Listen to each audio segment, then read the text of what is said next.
அனைவருக்கும் வணக்கம். சற்று முன்பு வெளியான முக்கிய அறிவிப்பு. தென்மேற்கு வங்கக்கடல் பகுதிகளில் வருகிற 22ஆம் தேதி வாக்கில் ஒரு காற்றழுத்த தாழ்வு பகுதி உருவாகக்கூடும். இது வடகிழக்கு திசையில் நகர்ந்து மத்திய வங்கக்கடல் பகுதிகளில் 24ஆம் தேதி வாக்கில் காற்றழுத்த தாழ்வு மண்டலமாக வலுப்பெறக்கூடும். இதன் காரணமாக இன்று தமிழகத்தில் பல்வேறு மாவட்டங்களில் கனமழை பெய்ய வாய்ப்பிருப்பதாக சென்னை வானிலை ஆய்வு மையம் அறிக்கை ஒன்றை வெளியிட்டிருக்கிறது.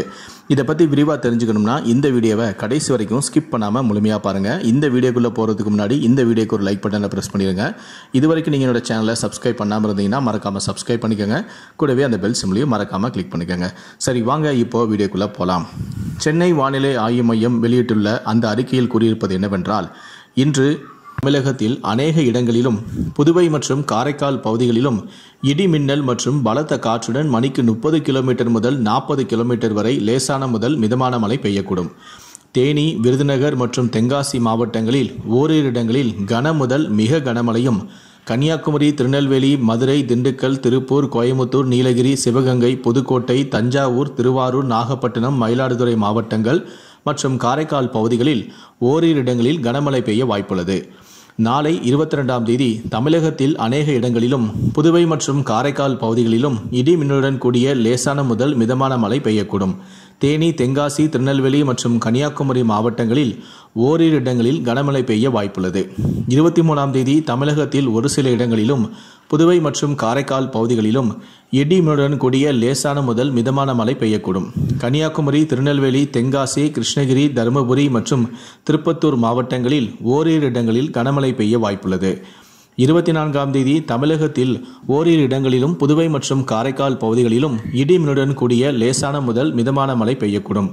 நீலகிரி மற்றும் கன்னியாகுமரி மாவட்டங்களில் ஓரிரு இடங்களில் கனமழை பெய்ய வாய்ப்புள்ளது.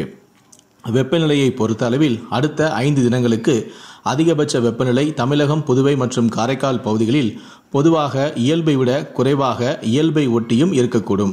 சென்னை மற்றும் புறநகர் பகுதிகளை பொறுத்த அளவில் அடுத்த 24 மணி நேரத்திற்கு வானம் ஓரளவு மேகமூட்டத்துடன் காணப்படும் எனவும், நகரின் ஒரு சில பகுதிகளில் லேசான அல்லது மிதமான மழைக்கு வாய்ப்புள்ளது எனவும், அதிகபட்ச வெப்பநிலையானது 34 டிகிரி செல்சியஸை ஒட்டியும், குறைந்தபட்ச வெப்பநிலையானது 27 முதல் 28 டிகிரி செல்சியஸை ஒட்டியும் இருக்கக்கூடும். தமிழகத்தை ஒட்டிய வங்கக்கடலில் காற்றழுத்த தாழ்வு மண்டலம் உருவாக இருப்பதால் மீனவர்கள் 24ஆம் தேதி வரை கடலுக்கு செல்ல வேண்டாம் என்றும் சென்னை வானிலை ஆய்வு மையம் அறிவித்திருக்கிறது. தமிழக கடலோர பகுதிகள், கர்நாடக கடலோர பகுதிகள், லட்சத்தீவு, மாலத்தீவு பகுதிகள், மத்திய வங்கக்கடல் பகுதிகள் மற்றும் அந்தமான் கடல் பகுதிகளில் சூறாவளி காற்றானது மணிக்கு 40 முதல் 45 கிலோமீட்டர் வேகத்திலும் இடையிடையே 55 கிலோமீட்டர் வேகத்திலும் வீசக்கூடும்.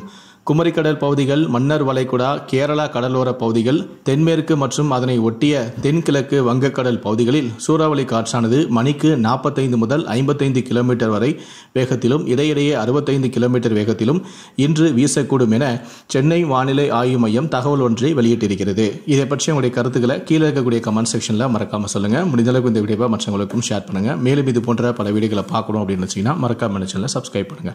நன்றி, வணக்கம்.